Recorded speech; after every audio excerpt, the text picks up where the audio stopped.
আসসালামু আলাইকুম। রোজ কিচেনে আপনাদের সকলকে স্বাগত। আর একটি দারুণ মজার ভ্যানিলা স্পঞ্জি কেকের রেসিপি আপনাদের সঙ্গে শেয়ার করছি। আর এই 25শে ডিসেম্বর আপনারা বাড়িতে বানিয়ে এই কেকটা খেতে পারেন। খেতে কিন্তু অসম্ভব সুন্দর। আমি অনেক দিন পর্যন্ত অসুস্থ ছিলাম, সেই জন্য আমি আপনাদের কাছে কোনো ভিডিও শেয়ার করতে পারিনি। ভাবলাম আর কতদিন বসে থাকবো, আমি একটি কেকের রেসিপি আপনাদের সঙ্গে শেয়ার করছি। এখনও আমার শরীরটা পুরোপুরি ঠিক হয়নি। আসুন তাহলে দেখে নিন আমি কিভাবে এই রেসিপিটি বানিয়ে নিই। দেখেন, আমি একটি বাটি নিয়েছি আর আমি একটি চা কাপের মাপ করে এই কেকটিকে বানিয়ে নিব। আমি চায়ের কাপের 1 কাপ দুধ নিয়ে নিলাম আর হাফ কাপ আমি চিনি দিয়ে দিলাম। চিনিটা আমি গুঁড়ো করে নিয়েছি, আপনারাও গুঁড়ো করে দিয়ে দিবেন, তাহলে তাড়াতাড়ি মেল্ট হয়ে যাবে। আমি একটি ডিম ভেঙে দিয়ে দিলাম। ডিমটা আপনারা বাটিতে কিংবা কোনো কিছুতে আগে ভেঙে নেবেন। ডিমটা যদি নষ্ট থাকে তাহলে আপনার ওই উপকরণগুলো নষ্ট হয়ে যাবে।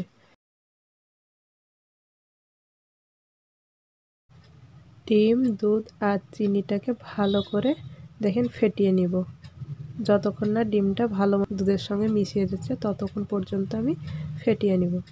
দেখেন আমার মিশিয়ে গিয়েছে আর দেখেন দুধের কালারটা অন্যরকম হয়ে গিয়েছে। আর আমি 1/4 কাপ আমি বাটার দিয়ে দিলাম। আপনারা চাইলে এখানটা রান্নার সাদা তেলও দিয়ে দিতে পারেন। আর এখানটা চায়ের কাপে 4 ভাগের এক ভাগ আমি বাটার দিয়েছি। দিয়ে আবারও ভালো করে আমি ফেটিয়ে নিচ্ছি। দেখেন আমার হয়ে গিয়েছে।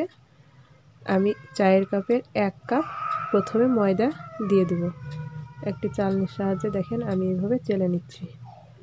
আর 1 টেবিল চামচ আমি বেকিং পাউডার দিয়ে দিলাম।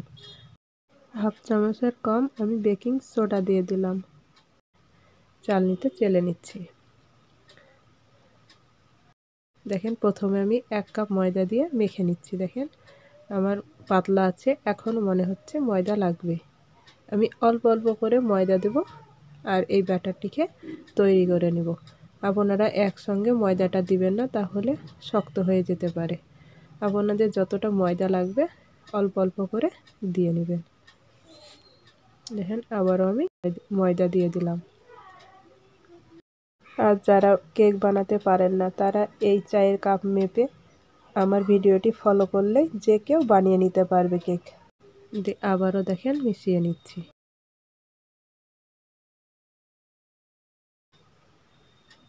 দেখেন আমার ব্যাটারটি এরকম হয়ে গিয়েছে।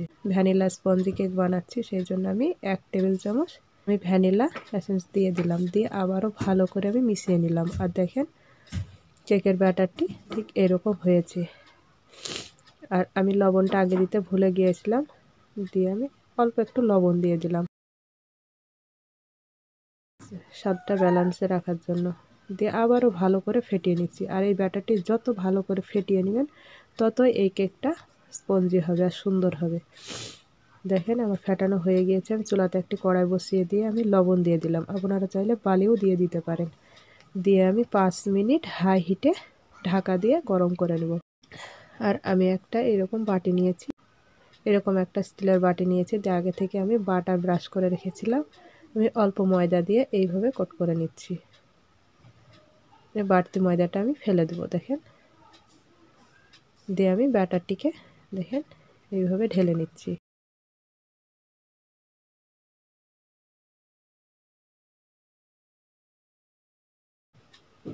দেখেন সম্পূর্ণ ব্যাটারটি আমি ঢেলে নিয়েছি। দিয়ে এইভাবে একটু ঝাঁকিয়ে নিচ্ছি। দিয়ে আমি কিছুটা কিশমিশ দিয়ে দিচ্ছি।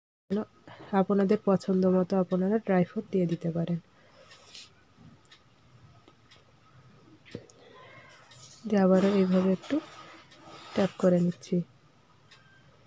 দেখেন আমার লবণটা গরম হয়ে গিয়েছে। আমি একটা এরকম স্ট্যান্ড দিয়ে দিচ্ছি।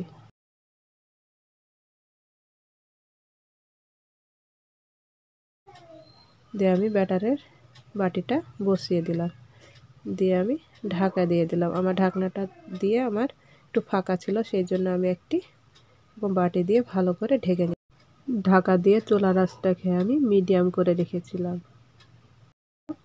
আমার এই কেকটা হতে 1 ঘন্টা সময় লেগেছে। আর দেখেন মাশাআল্লাহ কতটা সুন্দর হয়েছে। আমি একটি টুথপিক দিয়ে আপনাদেরকে দেখাচ্ছি। দেখেন একটুও লেগে যাচ্ছে না।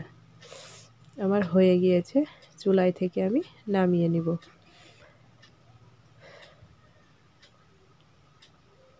দেখেন আমি চুলায় থেকে নামিয়ে নিয়েছি। আর ঠান্ডা হওয়ার পরে আপনাদেরকে দেখাচ্ছি। দেখেন আমার ঠান্ডা হয়ে গিয়েছে। আমি একটি প্লেটে তুলে দেখেন এইভাবে দিয়ে একটু করলে মাশাআল্লাহ দেখেন তলাটাও আমার পুড়ে যায়নি। কত সুন্দরভাবে হয়েছে কেকটা। আর কতটা স্পঞ্জি হয়েছে দেখেন। আপনারা দেখে বুঝতে পারছেন যে কতটা সুন্দর হয়েছে। আপনারা একবার হলেও বাড়িতে বানিয়ে খেয়ে দেখবেন। খেতে দারুণ লাগবে। দেখেন কতটা সুন্দর হয়েছে ভিতরটা। আপনারা দেখে বুঝতে পারছেন। দেখেন কতটা স্পঞ্জি হয়েছে।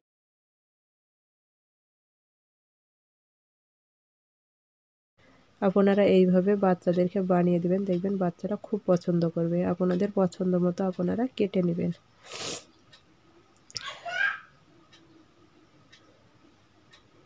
আমি একটি অন্য প্লেটে তুলে নিচ্ছি। আমার এই কেকের রেসিপিটি যদি ভালো লাগে তাহলে একটি লাইক, কমেন্ট আর শেয়ার করবেন। এবং আমার চ্যানেলে নতুন বন্ধু হয়ে থাকলে চ্যানেলটিকে অবশ্যই সাবস্ক্রাইব করবেন। এবং পাশে থাকা বেল আইকনটা অন করে রাখবেন। যখনই এরকম নিত্য নতুন ভিডিও দেবো সবার আগে আপনাদের কাছে নোটিফিকেশন পৌঁছে যাবে। আজ এই পর্যন্ত। আবারও কোনো নতুন রেসিপি নিয়ে আসবো। ভালো থাকবেন, সুস্থ থাকবেন।